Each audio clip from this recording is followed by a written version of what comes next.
একটা দিন আমার এই চোখ খোলা হয়নি। আমি সেই সমস্ত অতীতের দিনগুলোর কথা যখন স্মরণ করি, নিজের ব্যালেন্স ঠিক রাখতে পারি না। এই জন্য সরকার বাহাদুরকে বলি, যে কায়দায় হোক এই শেখ হাসিনার বিচার করা লাগবে। কারণ এদের কারণে পিলখানার হত্যা হয়েছে। কথা বলেন ঠিক না বেঠিক? এদের এই কারণে এই সংস্কার আন্দোলনে 1600 মানুষের জীবন গেছে।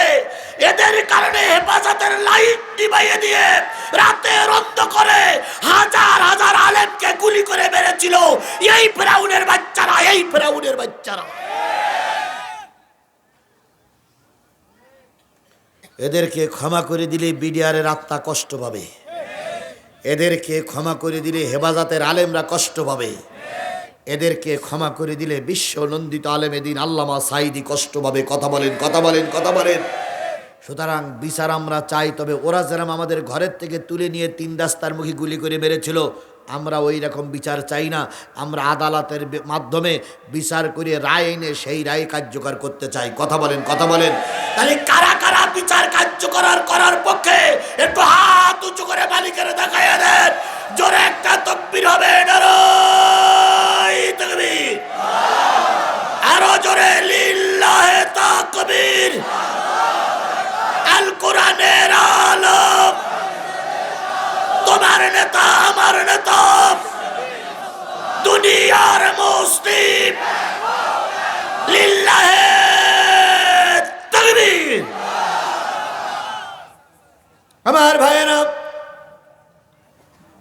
টাইম কত হয়েছে? জি, আমি তো শোনেন, আমি তো চালানির পক্ষে ভাই।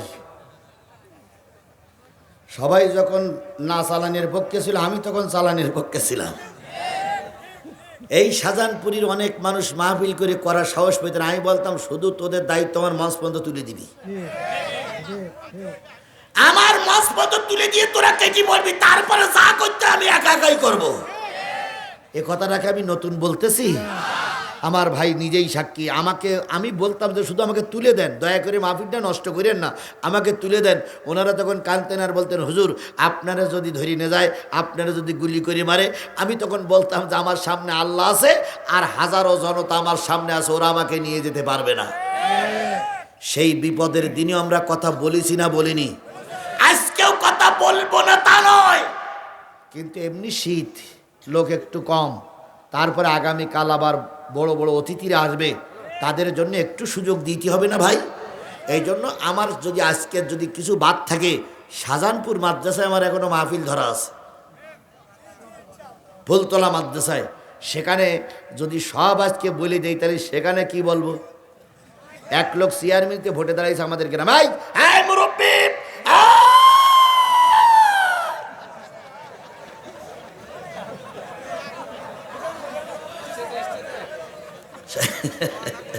শোনেন, আমাদের গ্রামে এক লোক ব্যবসা করে অনেক টাকার মালিক ভোটে দাঁড়িয়েছে। তা ভোটে দাঁড়িয়ে জনসভা করতেছে। জনসভা করতে যেয়ে বহুত লোক নেতা হয়ে, এখন সব নেতারা ভোট চেয়েছে, নেতার গুণগান বলেছে, নেতা ভোটে ক্ষমতায় পাশ করলে এই হবে সেই হবে বলার পরে এইবার নেতার দেশ নেতা উঠে বলতেছে, আমি যে কথাগুলো বলবো সে কথাগুলো সব আগের লোকেরা বলি গেছে, তা আমি আর কি বলবো, আসসালামু আলাইকুম বলিও লোক নেমে গেছে। তখন লোক বলতে, কার বক্তৃতা শুনতে আসলাম? বলো, তখন বলতে, কেন বক্তৃতা শুনে এসে বক্তৃতা হয়ে গেছে, আবার কি? তো আমার বক্তৃতা সব যদি আজকে শেষ হয়ে যায়, তাহলে শাহজাহানপুর মাদ্রাসার সামনে দিয়ে কি শুধু বলবে আসসালামু আলাইকুম তাই বলবো? তাহলে আপনারা বলবেন, হুজুর কি শুনতে আসলাম। এই জন্য আজকে যে পর্যন্ত হচ্ছে এই পর্যন্ত হোক, আর কয়েক মিনিট কথা বলবো। আজকে যে পর্যন্ত হচ্ছে ওই পর্যন্ত হোক, বাকিটা ওখানে হবে ইনশাল্লাহ। কুত্তার বাচ্চা ফুটফুটে সুন্দর, এই কুত্তার বাচ্চা ফুটফুটে সুন্দর, যদি তার করো গো আদর, মন খুলে আসবে ছুটে তোমার কাছে পথ ভুলে। ওই গানটা যে সময় বলা হয়েছিল সেই সময়ের উপযুক্ত গান ছিল এইটাই। কথা বলে ঠিক না বে ঠিক? সেই সময় এটা গান গেছিল কে? সিদ্দিক চোর না কেটা গাইল রে বাবা? না সিদ্দিক চোর না, আর টাকাটা গাইল। সিদ্দিক তো বলে আমারে ক্ষমা করে দেন, আমার ভুল হয়ে গেছে, কি করে দেন? ক্ষমা করে দেন। আমি ওদিক যাচ্ছি, আমি শুধু এতটুকু বলি যে আসলে সেই সময়ের জন্য এই গানটা ভালো ছিল, এই জন্য সব গান সব সময়ের জন্য ভালো হয় না।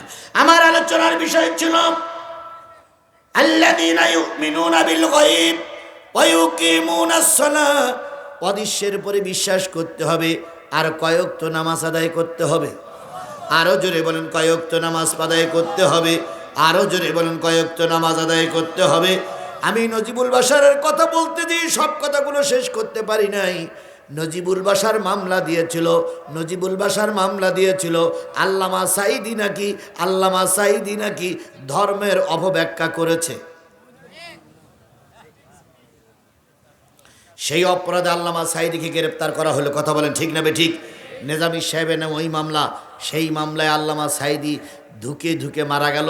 আর এই লোকটা মনে হয় স্ট্রোক করেই মারা গেছে, কারণ এ লোক জানে যে বাংলাদেশ ইসলামী ছাত্র শিবির আর বাংলাদেশ জামাত ইসলাম এরা একদিন আমার কাছে কৈফিয়ত তলব করবেই। কি আমরা একদিন কৈফিয়ত তলব করার মন মানসিকতা আমাদের ছিল না? তবে অন্যায়ভাবে নয়, অন্যায়ভাবে যদি ধরতাম এতদিন অনেকেরই ধরা হয়ে যেত। আমরা অন্যায়ভাবে ধরবো না, সব লিগাল পয়েন্টেই যাবো ইনশাল্লাহ। ওই চিন্তা ভাবনা করতে করতে স্ট্রোক করেই মনে হয় বিদায় হয়ে গেছে। আল্লাহ ওরা যেখানে নেয় নেক, অন্তত বাংলার জমিনে একটা বারের জন্য কোরআনের আইন চালু হোক, এই আশাবাদ ব্যক্ত করে সকলে সুস্বাস্থ্য কামনা করে আগামীকালকের মাহফিলে আসার আহ্বান জানিয়ে শেষ করছি। ওমা তৌফিকি ইল্লা বিল্লাহ, আখিরু দাওয়ানা আলহামদুলিল্লাহি রাব্বিল আলামিন। ভাই কিছু বলবেন? আল্লাহুম্মা আমিন।